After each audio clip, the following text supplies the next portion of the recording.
Live from the Score Atlanta television studios in North Atlanta, this is Georgia High School Sports Daily, powered by IBEW Local 613.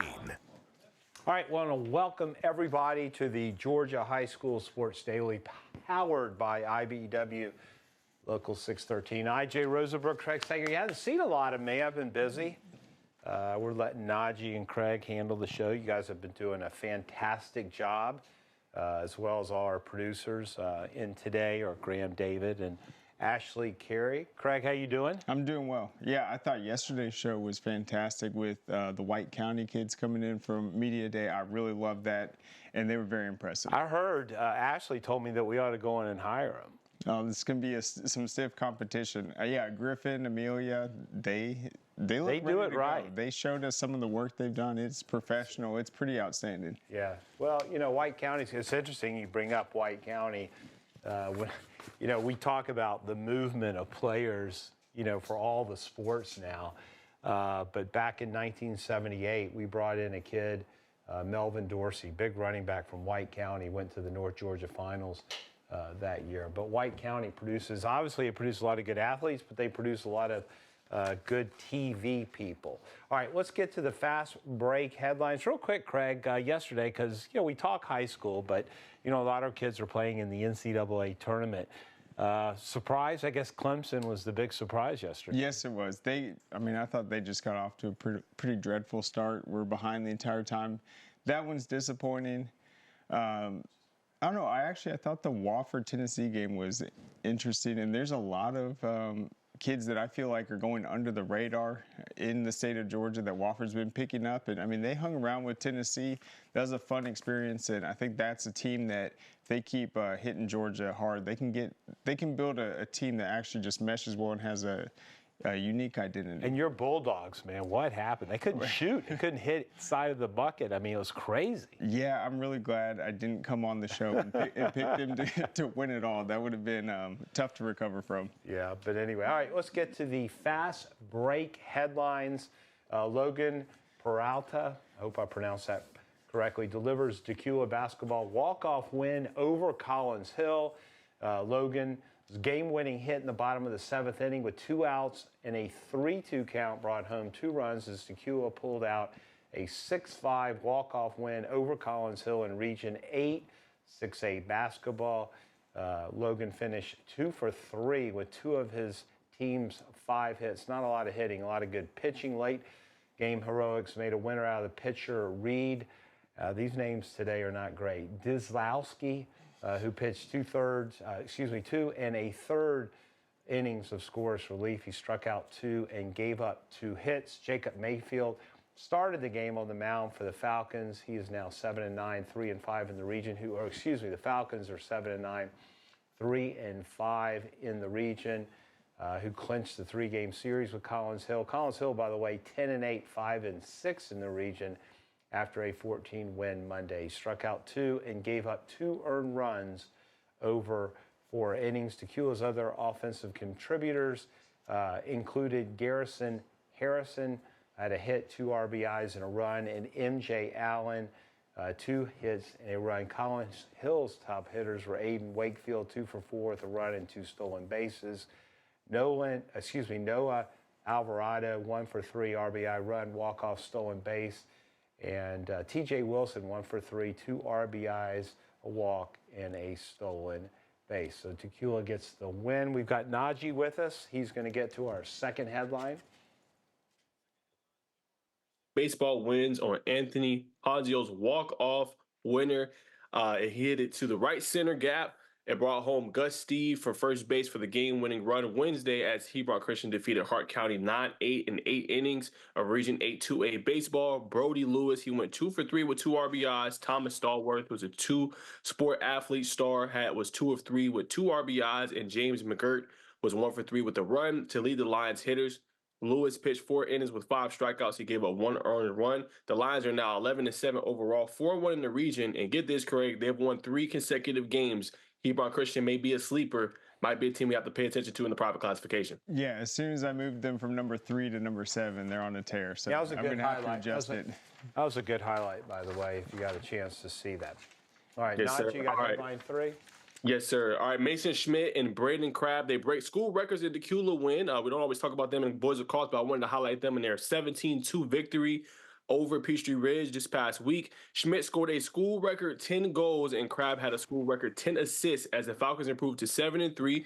Paired with their 3 goals, Crabb also broke the school mark for points in a game with 13. Decula also got offensive contributions with Kyler Hart, 2 goals and assists. Hudson Mahue with a goal and 2 assists. Gavin Wood, 1 goal, and Henry Hill, 1 assist. So great job by them making history at Decula with all those assists and all those goals. All right, headline 4. This is a very interesting one. We all know who Maurice Gleaton is. He is the University of Georgia track commit, the top sprinter in the entire state of Georgia, and also one of the best receivers. But he's going to go on to probably just run track. Look at this right here. You see him break away from the pack. That is at the Bob Hayes Invitational, 74 schools. He obviously won the 100 meters with a 10.01 finish, nearly broke 10 seconds. That was his fastest time. He won state last year, set that record with a 10.16, I believe. This is his fastest time, and this was the first 100 he's won that he's run this entire season. He hasn't lost in the 200 this season. He's won the 400, and then the Hughes relay teams at this same event took the 4x100, the 4x400, and then get this, their quarterback last year, Christian Langford, he just placed first in the long jump at this event. So Hughes, this is the most talented track team, I think, in the state right now. They're sprinters. Maurice Gleaton, he has Olympic potential. And Najee, real quick, what does this signify, him running a 10.01?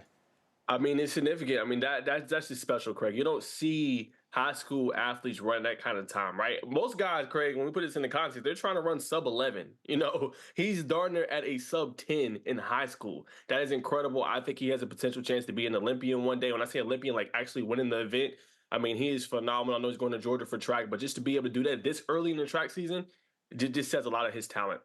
Yeah, and I really like it because he was setting school records, state records as a sophomore, and he's only getting faster. So it just shows he's putting in that work. You can go to scoreatail.com. We got the full story right there. And you know what's interesting is that, you know, the way they split up scholarships on track teams, because they don't have a lot of scholarships, but a kid like him, to get him, you're going to have to give him a full scholarship. Yeah, and it's tough because, I mean, that's Tyreek Hill speed right there.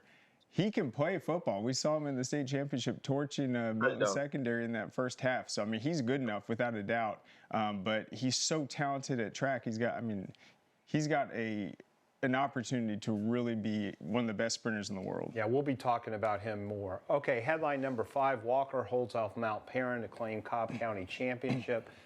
This is golf, all right? So we cover it all. The Walker golf team shot a total of 2 over par 286 to hold off Mount Perrin Christian and claim the Cobb County Championship on Tuesday at the City Club Marriott. It was a beautiful day. Mount Perrin shot 3 under during the final day of the 2-day event, but the Eagles finished 4 shots back of Walker at 290. Walton was third with 294, followed by Harrison at 295. Alatoona 296 to round out the top 5. So a good day for Walker holding off Mount Perrin at the Golf Cobb County Championship. Yep, it was very close. They got that win. All right, headline 6, home runs power Pope to a win over River Ridge. 4 Pope players hit home runs as the offense propelled Pope to a 16-4 victory in 5 innings over River Ridge. This was in Region 6 5A play on Tuesday. Pope is at number 2 in the Class 5A rankings, right behind Houston County, team they actually beat in the playoffs last year. But I want to highlight this name, John Stutzer. He was Pope's go-to receiver this season, their offensive weapon. He led the way with a grand slam. He's obviously a baseball commit, one of the best athletes to come through Pope High School. And this is a state championship potential team. And 4 home runs, 16-4 victory. Guys like Tanner Minot, Maddox, Karaya all had home runs in that victory. All right, fun story for us, especially here at Score Atlanta. McEachern's Jake Bergdorf wins the Cobb County Flag Football Coach of the Year. His Indians went 29-0, only playing 3 games within 1 possession and scoring a 26-6 win over Lambert in the finals. McEachern scored an incredible 792 points this past season. That's 27.3 points a game and allowed only 72 points this season. That's 2.5 a game. And I'll tell you what, Craig, and I hope Najee's still with us because I know he's following flag closely. Jake's done a great job. He really is the Pied Piper of flag football in Georgia when it comes to the coaches. Yeah, and I was talking to someone just about this sport. I think he was involved at like Life University, really learning the sport of flag, had this vision for McEachern. What was so cool about the season, we got to follow the entire thing. From the start at the 7-on-7, we saw them come out and win. We knew they were going to be good. Obviously, Jake's been on. Yeah, they've been in the Corky Kell. Jake's been on the show a bunch talking about it. So we followed this journey. This McEachern team was very special. Obviously, Chelsea and Njoku, the quarterback, winning our Mrs. Georgia Football Award. Just a great season, and it was fun to be a part of. Well, and I'll tell you, flag just continues to grow. The season's going to change a little bit this year. They're going to be able to start earlier, which I think is really key. We will have our flag classic, our Corky Kell Dave Hunter Flag Classic in September this year. It's already full.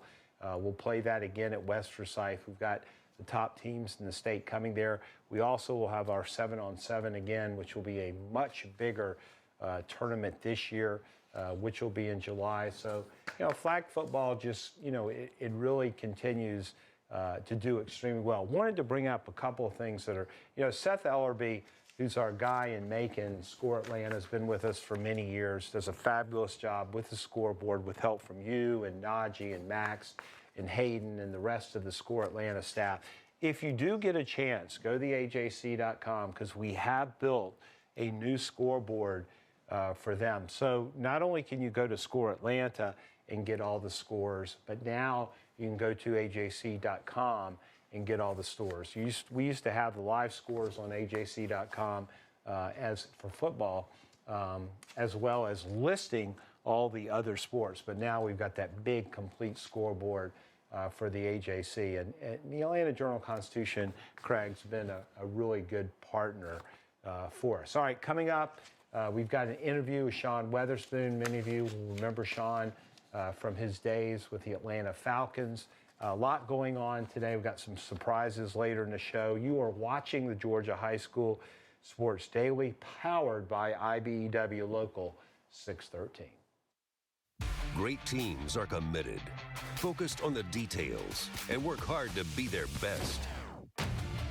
From practice to games, right down to their gear.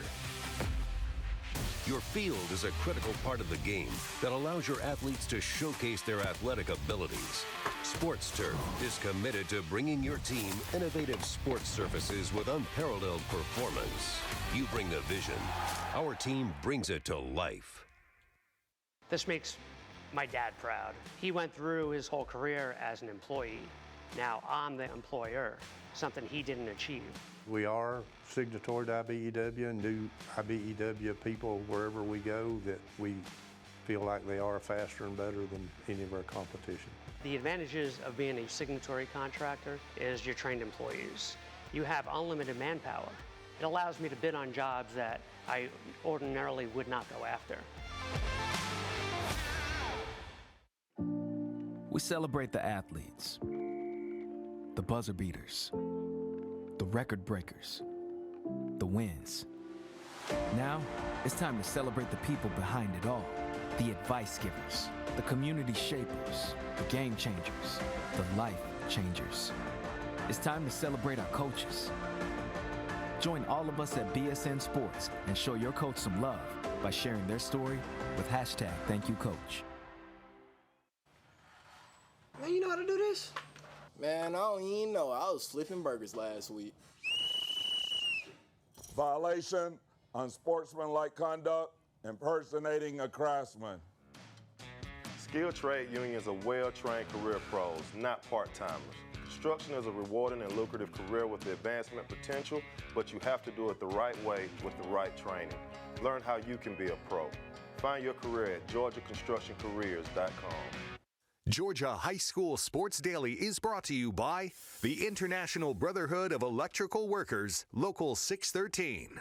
Electrify your career.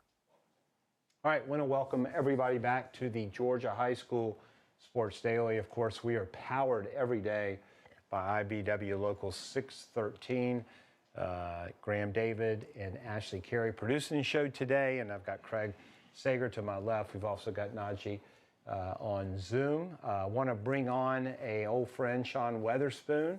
Of course, many of you know him from his days with the Atlanta Falcons as well as Arizona. He is now the Pace Academy football head coach. And Sean, congratulations. I know you're excited. You know, let me ask you this question, Sean. What sort of take us through the whole scenario of you becoming the head coach at Pace? Well, thank you guys for having me. And thank you for congratulating me on getting the job. It's been exciting. It's been a whirlwind, but it was something that, I really did not foresee. My youngest daughter, baby Corey, she went to, I think it's observation at Pace. And she did a great job in her interview. And then after that, Mr. Fred Asaf and I kind of started chatting a little bit, and it just kind of came across my desk, man. And it was a great opportunity. And I was super excited to put my name in, and even more elated, once I got that call. Sean, Pace has had an interesting football history. I grew up in Atlanta, went to Lakeside in the 1970s. Of course, we knew about Pace Academy, but they didn't have a football team. And of course, they had to go through all the situation with building the field and the lights and the neighborhood, being sort of upset about the lights and everything. But y'all were able to put everything together. And y'all have had some really good seasons in the past. But you're stepping into a big role here. Sean, talk a little bit about the competition and, sort of what you're seeing for the team, what's coming back for Pace this year, as well as some of the other private schools like Westminster and Leavitt. And of course, you've got bigger private schools like Marist and schools like that. But talk a little bit about the program and where it's at. Well, last year wasn't a great year, but like you said, Pace has had a lot of success over the past. And, I think back to 2015 when they won the state championship. And so that's definitely something that we've been talking about, the legacy that the Knights before us have already handed down to us. And we're super excited for an opportunity to go out and be competitive and go out and win some games. I think the region that we're in is a tough region. You mentioned Marist. They're not in Buckhead, but, there is quite an incentive to, be the king of Buckhead. And that comes with going against Westminster, who had a really good game plan against us last year. And also Leavitt, not too far from the campus as well. These teams are very competitive teams. We understand how important it is to go out there and put your best effort forward every time you play. But it seems like when you play those teams, you're definitely going to have to come with it. And you talk about Marist again, they made it all the way to the state championship game. And North Oconee is sitting there, and they've done a great job in basketball, as we just saw against Pace, as well as, winning football last year. Definitely have our hands full. But, we're looking to go into it with some great players that we have. I look at, Justin Weeks, outside linebacker, offensive lineman as well. Guys done a lot of great things at Pace. Adrian Cole, Tim Harvey. We got some guys up front that can play some ball. And so I think it's, our numbers are going to be an issue for us. And so we're dedicated to working to get more kids out to the program, because we've seen that when kids come to high school, they haven't continued to go out for the football team. So we want to let them know that football is a place where you can come out and have a good time. And it's beneficial to you, even if you're not going Division I. I mean, who knows what can happen? You come out and put your best foot forward. Then people are going to be calling you to play some ball, because we're going to get lined up and we're going to have fun playing football. We're going to be physical. So we're super excited about where we are right now. Correct. And then Pace Academy has obviously a standard of excellence. You've said you've admired that, just the emphasis they have on academics, community, performance on the field. What's your first month been like, just after being named head coach? What have you guys been able to kind of establish in this first month?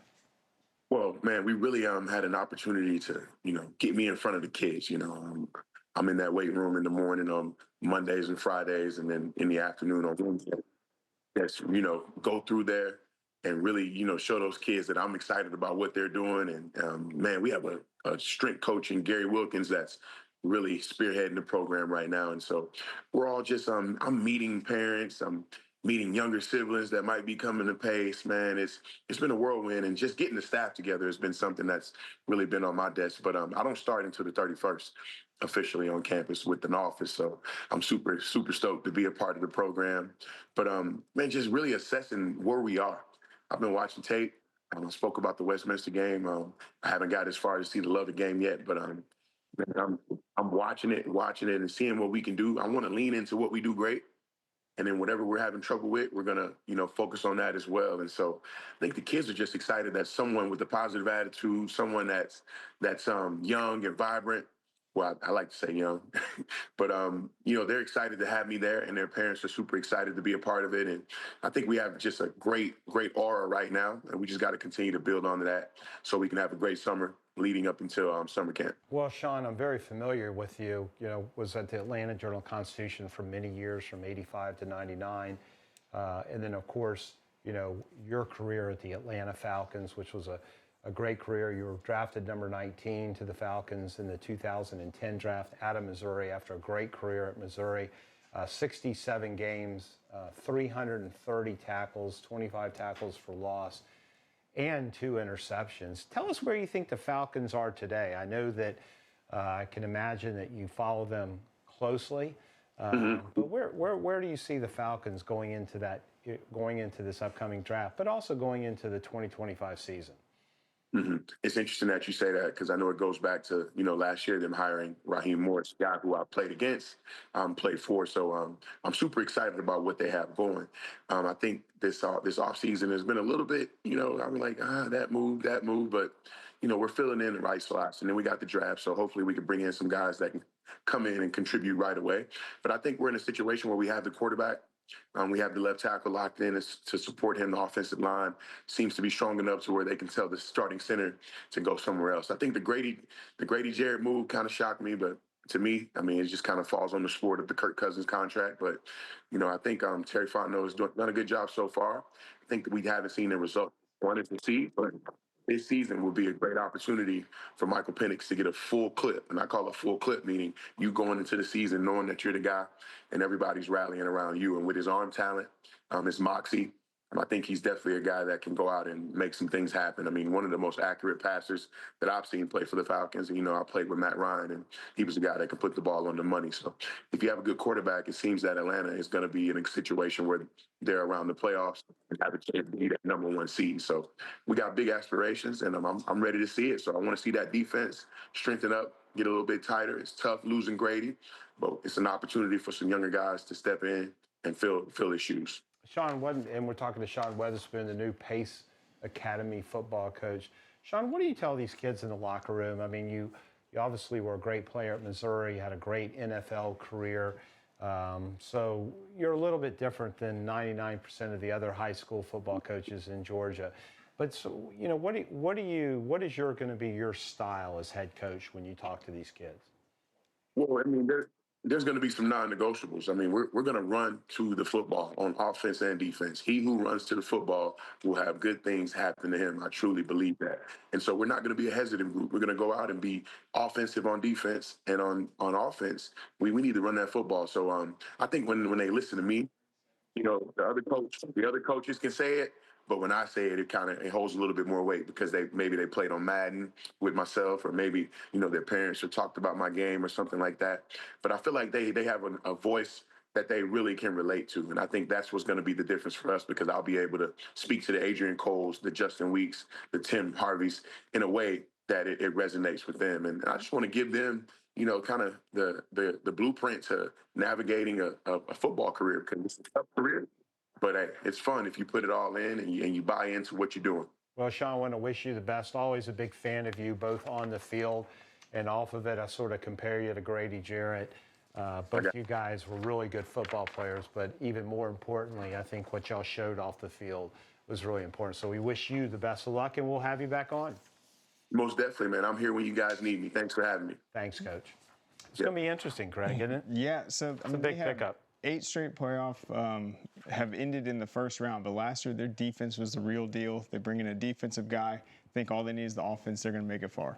All right, you are watching the Georgia High School Sports Daily right here on the Peachtree Sports Network. We'll be right back.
Georgia High School Sports Daily is presented by GeorgiaConstructionCareers.com. Transform your future today. And by Smart Local 85. Sheet metal is a smart move. Welcome back to the Georgia High School Sports Daily. Right now, I'm joined by the South Forsyth bass fishing team. I've got head coach Connor Rickett to my right. I've got Maddox Ferrell right here, and then Finley Edwards. They recently placed first in the GHSA bass fishing qualifying round. That was at Clark's Lake back on March 8th, capturing the top spot with 5 fish that weighed 1903, one of the highest totals we've seen this season. Coach Rickett, I want to start with you. Talk about just the sport of bass fishing. What goes into being a coach in this sport? Yeah, so there's a lot that goes into it. I really have a supporting role. I organize the trips. Me and the Brewster Club, we go out and we shop for the food, we cook for the boys, we get them up in the morning, and then while they're out, we stay around, and if there's ever any issues with the boats, we're there to help, and we just support the boys in any way that we can. And then Finley and Maddox, I want you to walk us through this event. What's it like fishing in a tandem with two guys? What's the strategy and how you guys go on attacking it? I mean, it's pretty. After fishing for a while, I mean, it's pretty simple. You get chemistry. Like one person will cast at one fish, and then I don't know. It's just pretty chemistry. Yeah, I'd say the same. It's just fishing a lot of practice with that person, getting to know them, and you'll kind of learn their style, and then you'll have your own style, and then it goes together.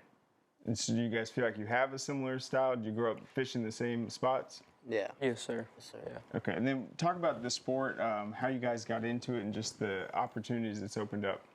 I got into it just from fishing ponds in my neighborhood, and then I learned that my high school had a team, so I went ahead and joined the team. It's been pretty fun. I've loved it ever since I've joined. I'll probably, hopefully, fish in college, but yeah, it's a fun thing to do. And then, Coach, what are some of the things you've noticed just about their fishing and things that you've kind of helped them with this year? Yeah, well, the first thing is that our team, it really is a brotherhood. These boys, we travel together. They share rooms together. We share all our meals together, so they get a lot of time together. And outside of school, I know they prepare a lot with each other. They'll go out sometimes every day of the week leading up to a tournament, and they spend a lot of time out on the water preparing. And as you can tell, they're great friends. They've been fishing together for a while, and it's like that for the rest of the team. They all know each other very well. They've been fishing for a long time now, and it's paying off. And then walk us through just what these events look like. There's all these boats, sometimes over 100. What's the strategy once the event starts, just getting out there and getting to your spots? Yeah, so what we do is we'll go down, you'll have 2 days of practice, and the boys will go out during those 2 days, and they'll go find some spots, and if they find any good spots, they'll mark them down, and then as soon as on Saturday morning when the boys go out, they will go straight to those spots, fish them as much as they can, and then when they feel like they've done all they can in that spot, they move on to the next one. And then what are some of the maybe mistakes or things that you've kind of learned to correct just over the years fishing? I mean, like if a plan, like a bite that we thought was going to work out, didn't work out in the morning, and then switching to something else. Just trying to stay on the pattern that we had in practice and stick to it, and not jumping ship to a different pattern. And then what makes the competitive aspect of fishing exciting for you? Obviously, going out there, you're going to enjoy it on any given day, but the competition part of it. It's like I guess it's a big feeling. Like when we caught that big one, it just gets you going. Like makes you feel like you have a chance and that you could compete in this one. Yeah. And then you talked about catching the big one. Were you guys pretty confident based on the catch you guys had that you guys could potentially win this, just knowing the size of it? When we caught that first one, we definitely knew we needed a lot more. And we just kept fishing the whole day and got a couple more big bites. And when we went to weigh in, we didn't think we were going to win. Yeah, we didn't. We thought we had like 16, 17 pounds. Gotcha. Well, this is obviously a mark that in recent years, 1903, I mean, that would potentially win a state title. So what are some of the goals just the rest of the season? You guys have already qualified for state, just getting ready for that. Yeah, so what we want to do is, as of right now, we have 5 teams qualified for state. We want to try to get another couple teams in there if we can, and just go out there and do our best at state. That's what we're hoping for. We're hoping to bring home a state championship. And then are there any conditions that maybe you had to worry about at Clarks Hill? Or, I mean, how important is it to know that ahead of time, just in the practice round, just knowing what the conditions are? Oh, that's huge. That could be make or break. If you're planning, if you anticipate it being sunny and warm outside and then it's cold and wet, that kind of changes the whole game plan. And then you guys don't have to give away your preferred spots, but any lakes or areas where you really enjoy going out and fishing? We like fishing on Lake Lanier. We were out there this morning before we came here, and yeah, we love that lake. Clarks Hill's always been a good lake too. Yeah. And then what's your thoughts just of bass fishing as a sport, just through your experiences, whether it's something fun or where you see it going in the future, just in growth? Yeah, I think it's really fun. It's really cool. Gives a lot of kids opportunities who may not be able to play other sports. They can get into fishing, and it's just very open to everybody. And then obviously these guys won the last qualifier. You mentioned some of the other teams. So how many does South Forsyth have that could potentially qualify for the state tournament? Yeah, so right now we have 9 teams, which would mean 18 anglers. In the last 2 years, we've had 12 teams qualify for state. So not only are we one of the biggest teams in the state, but we're also one of the most successful teams. So we're very proud of that. We would love to get all 9 teams to qualify, but as what we're doing right now, I'm very proud of the boys. They're all doing their best, and I just hope that they go out at this next tournament and qualify. So we'll see what happens. And then that will obviously be coming up. I think there's one more qualifier. So in this next one, how many South Forsyth boats are going to be out there?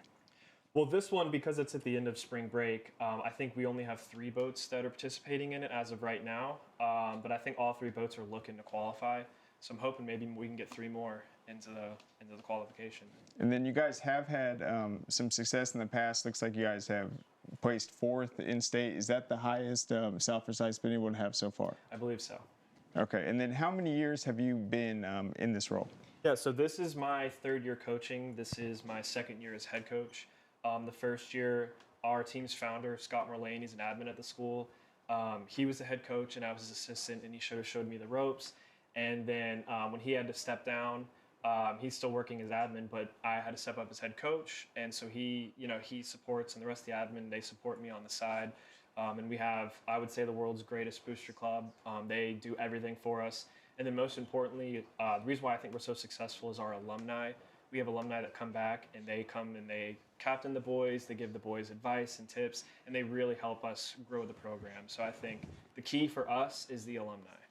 All right. Well, there you have it. Thank you, Coach Rickett. Thank you, Finley and Maddox. Congratulations on winning the qualifier. Best of luck at state. Thank you so much for coming in. Thank you. Thank you. All right. Well, don't go anywhere. We will be back on the other side. We celebrate the athletes, the buzzer beaters, the record breakers, the wins. Now, it's time to celebrate the people behind it all. The advice givers, the community shapers, the game changers, the life changers. It's time to celebrate our coaches. Join all of us at BSN Sports and show your coach some love by sharing their story with #ThankYouCoach. Dang, where you get this car? You need to join the union. The union? Absolutely. You can get 10 of these.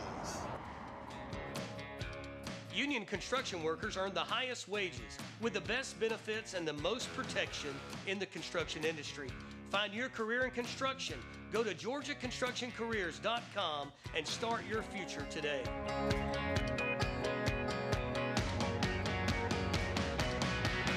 A journeyman with Local 85, when you turn out, you can be hitting 6 figures. Hey, I have your back, you have my back. We're gonna do this together. We're one for all for one.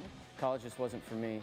Let's look into actual career jobs that wouldn't take college, where I wouldn't, lose money and all that. Instead of losing a lot more money at the end, why not make money and make more money at the end?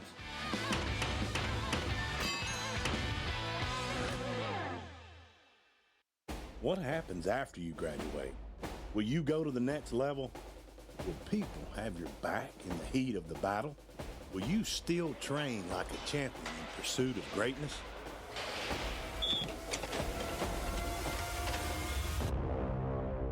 You will when you become an IBEW electrician.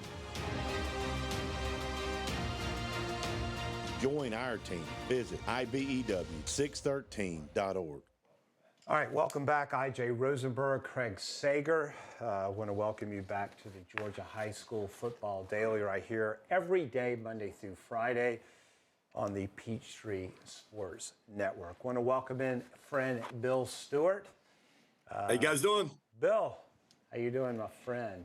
Doing great, good? doing great. Bill Stewart, of course, former head coach at Etowah, did a great job, won a state championship at North Gwinnett, spent the last couple of seasons at Georgia Tech. We actually were working with Bill at Georgia Tech on the 7-on-7, but Bill has now decided that he is going to move back to high school. And Craig, you want to talk a little bit about what Bill's going to be doing? Yeah, Rabun County's a pretty special place, Bill. You know how talented they've been over the years. You're going to be teaming up with Rance Gillespie now. Just talk about how excited you are to be back in high school. Yeah, man. You do those big games like at Miami and, play Miami and you have a big game in North Carolina and all that stuff. But Friday nights, man, there's something to be said about that. And so excited to get back on the sideline on Friday night. Just that pure football. And, being at this place, these guys really appreciate their football here. It's a community place. And so there's, just some special places out there. And this is one of them. And so just excited to be here up in Rabun. Hey, Bill, tell everybody what it was like, because you got 2 good years at Georgia Tech. And, of course, we worked with you on the 7-on-7, but you did a lot of different things. But tell everybody the difference. I know, both are very time-consuming, but there is a difference in college football.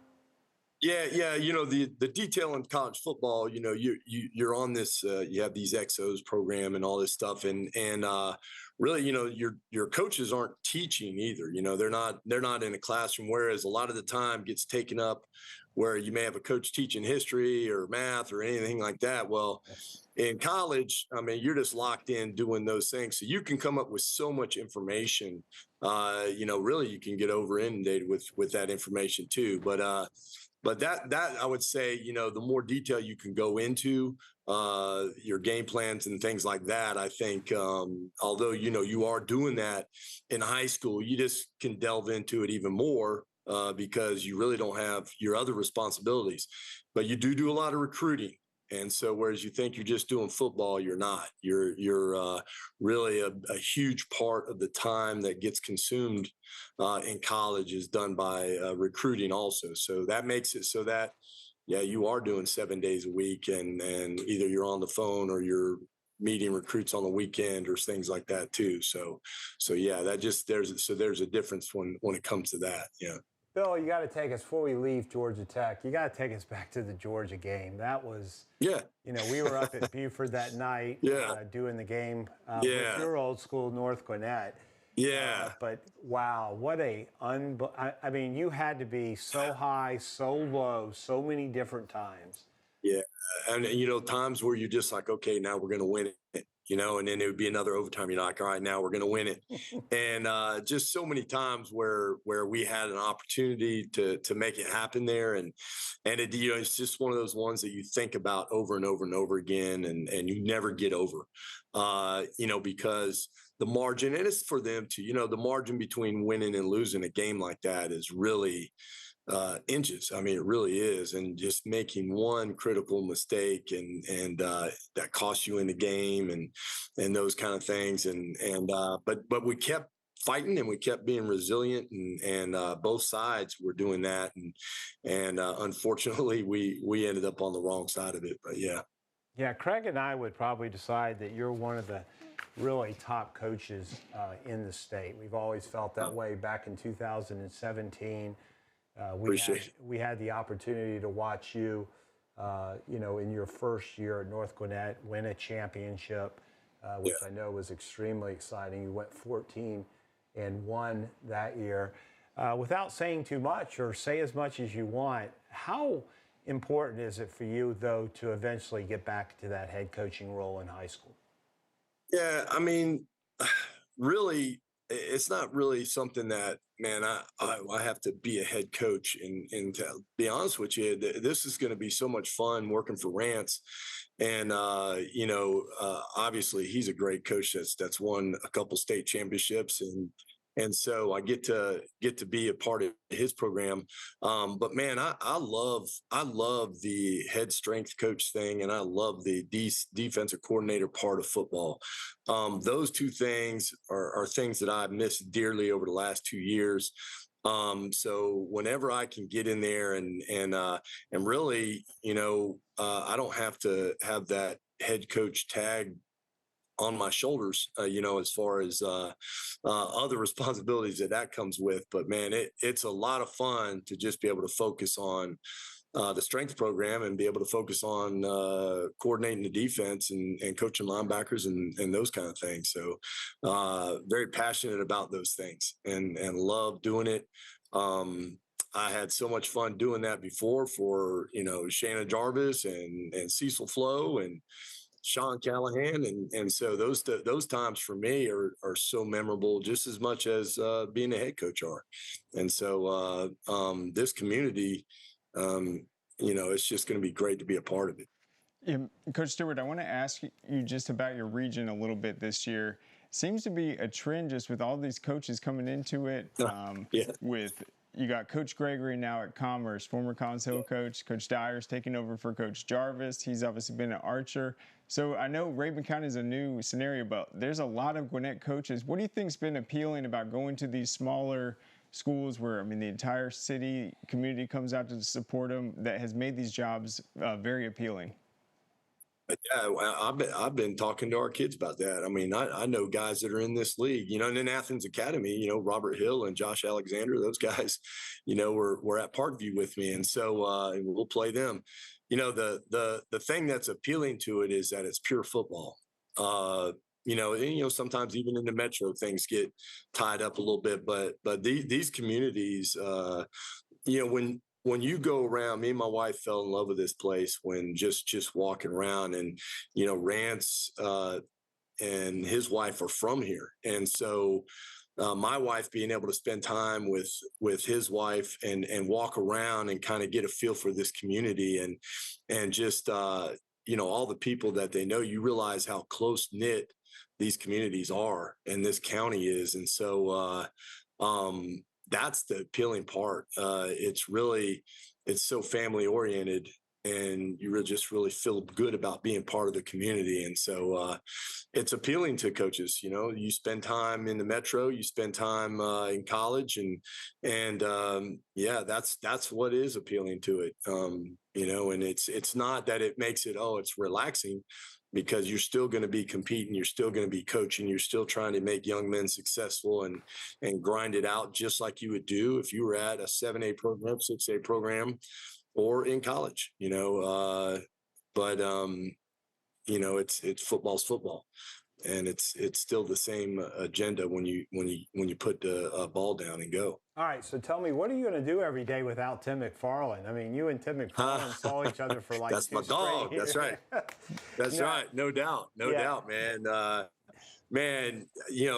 It really too, man. He's such an awesome person, man, and another really got to learn a lot from him, being around him, and just a mentor and a guy that's spiritual guidance, and that kind of, just such a leader, and man, it was great sharing an office with him. I called it my Airbnb whenever I wasn't down there with all the defensive guys. I'd come up there in the office up there and hang out. But yeah, man, I don't miss that. Hey, Bill, one last question. Tell us a little bit, with everything going on in high school football, you have so many parents out there that are looking for different places for their kids to play. And it extends, well beyond the metro Atlanta area. Does that stuff bother you? Or like myself, which I didn't like it 5 years ago, the problem is if you're going to deal with high school football, it's the way it is. Yeah, parents have a right to move.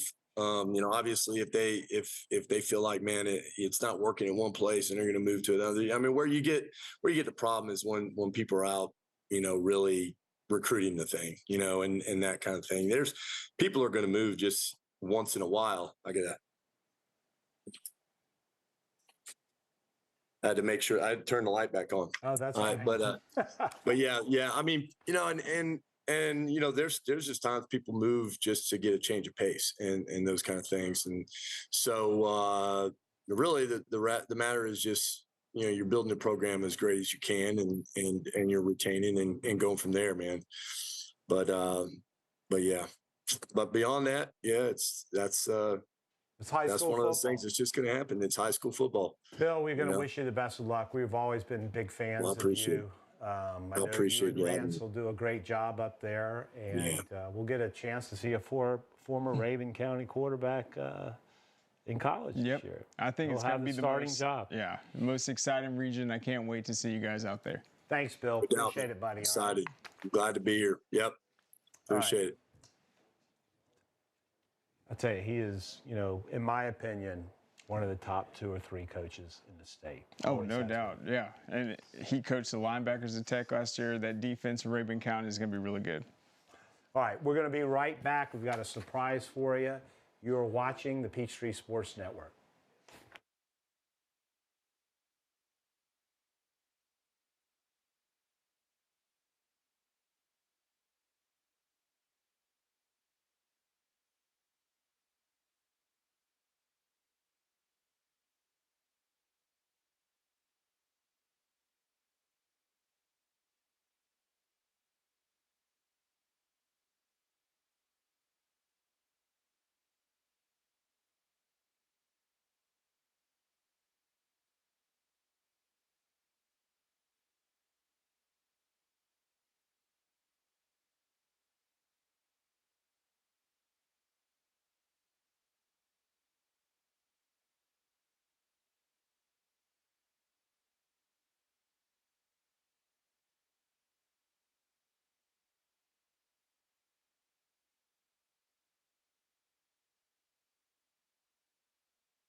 All right, welcome back to our final segment on a Friday for the Georgia High School Sports Daily right here on the Peachtree Sports Network.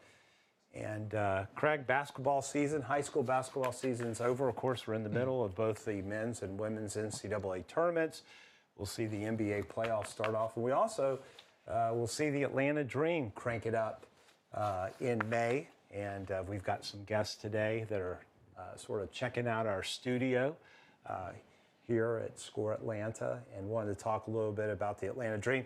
What's exciting about the Atlanta Dream, in my opinion, is, a couple of years ago, I got the call from Atlanta News First, from their head producer, who told me that there was going to be a new network, a Peachtree Sports Network, a sports network for the state of Georgia, Craig, and we were really going to be the first ones on it. And the last couple of years, we've really seen the growth of this network, and I think one of the big things that's happened is the addition of the Atlanta Dream. They announced their broadcast schedule yesterday, which I think we have a graphic on that, which gives you a little bit of a good idea of all the different networks that they'll be on. But they'll be right here on the Georgia Peachtree, on the Peachtree Sports Network, and of course they'll also be on a lot of other different platforms.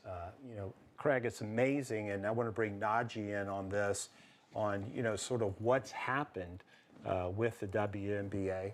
And of course, the Dream's been around since 2008. They've had a lot of success coming off their second back-to-back playoff season. But, Craig, it's impressive to see what the WNBA's done. Certainly. I think what's happening right now, there's like this collective understanding around the league. They have more eyes on them than ever. And so it's really important to take full advantage of this in this upcoming season. Things have never been bigger. We've seen some new high-profile coaches coming in from the college ranks. Obviously, Atlanta got one of them with Coach Smesko. I just think with some of the things that the league's doing wide, I think the effort's there, but it's across all the teams. The women know that this is a big opportunity to make this year special. Well, and I think, and Najee, you please chime in. I mean, you've brought in a couple of really good free agents. Brittany Griner, of course, a 10-time All-Star in the league, is coming in, and I think that's really exciting. I mean, I remember watching her in the NCAA playoffs that year. I mean, that was, we talk about Caitlin Clark, of course, and how big she was, but if you go back to when Brittany was in college, she had that type of impact on college sports, on college women's basketball. And I think that's, getting her here, I think is going to make a big difference, not only on the court, but I just think overall in the way everybody looks at the Atlanta Dream, Najee. I think their front court is going to be a lot better. To your point, IJ, about Brittany Griner, right? 10-time All-Star, also an Olympian champion as well. You add her with also Brianna Jones, it's going to be very exciting to see what they're both able to do in the front court. And then Shatori Walker is also coming in for them as well to go along with that dynamic backcourt of Ryan Howard, who's averaged 17 points per game this past season, along with Alicia Gray, right? So they're going to make their jobs easier because then they can run a pick and roll, get those girls to isolate, get into the lane, draw contact and fouls, but also dump it off to Brittany Griner for easy buckets at the rim. And then you look at their new coaching hire as well. From this past year, he was one of the third winningest coaches in women's college basketball, and that's Coach Carl Smesko. Did a phenomenal job there. 84% winning percentage there, over 600+ wins. That ranked 8th overall. He looks very exciting. Can't wait to see what he's going to be able to do. But he's got a star-studded roster, and I think the Atlanta Dream is going to make some noise. And how about their season opener? They're going against the top star in the sport, and Caitlin Clark. Think about how exciting that is going to be at State Farm Arena, putting them on the big stage. Hey, look out. Atlanta Dream, I think they're going to have a good year this year. Craig? Yeah, Najee, to your point, well, I want to ask you, you mentioned the backcourt, but Coach Smesko, he comes in with a distinct style, innovative, fast-paced. I feel like with Brittany Griner, even though she's a big, she can block shots, she can play defense, she can also get up the court pretty quickly for your big. So what do you think, just having a coach that has a distinct style coming in to kind of match what the Atlanta Dream wants to do, just being an exciting product on the court? He's going to maximize their potential, Craig. The first thing that I think about is the outlet passes, right? Yep. When you think about Gray, you think about Ryan Howard, them being able to throw it down there, deep down the court, full court passes all the way to Griner, her finishing around, getting the ball to Brianna Jones as well. They're going to have so many players that can get a bucket for them, which I think is going to help elevate them to obviously IJ's point. 2013, 2014 is the last time they made back-to-back. I think they're going to do the same thing this year. Yeah, and Najee and Craig, it's really exciting because we started at the beginning with the Peachtree Sports Network, and to have the Dream on the network, they'll obviously be also on locally on Peachtree TV, but as well as the Atlanta Braves. I mean, it's incredible what's happened in a couple of years, and I'll really say it's really, Craig, impressive what's happened, what continues to happen in women's sports. High school basketball for girls here is really, really tremendous. Yeah, it's growing across the board. It's a very exciting time. I want to thank everybody for a great week here at the Score Atlanta studios up here in Roswell. Of course, we will be back Monday. Don't forget to check us out on scoreatl.com. You can check out all the spring scores on our scoreboard. You can also go to the ajc.com and get the scores as well there. And also, please check out all the really good content that's coming out every day. At least 5 pieces are coming out on high school. And don't forget, Monday, we will be right back here at noon for the Georgia High School Sports Daily, right here on the Peachtree Sports Network. Everybody, have a great weekend. Hey, is the power off on this? I don't know. Just take it off. Safety violation, unsafe work conditions. In the construction trades unions, safety is our highest priority, and we train you to recognize and speak out on unsafe working conditions so that everyone arrives and goes home safely. Learn about careers in construction at georgiaconstructioncareers.com. Beginning the morning you opened your eyes, we spent every waking moment preparing you for the day you'd leave our nest. Whether it's driving to practice or helping with homework, it's all prepared you for, what am I going to be when I grow up? Will you be ready? After much thought, I made my decision to take my talents to the IBEW Local 613. The International Brotherhood of Electrical Workers is not simply a job, it's a career. Visit IBEW613.org to begin a new future today. We celebrate the athletes, the buzzer beaters, the record breakers, the wins. Now, it's time to celebrate the people behind it all. The advice givers, the community shapers, the game changers, the life changers. It's time to celebrate our coaches. Join all of us at BSN Sports and show your coach some love by sharing their story with #ThankYouCoach.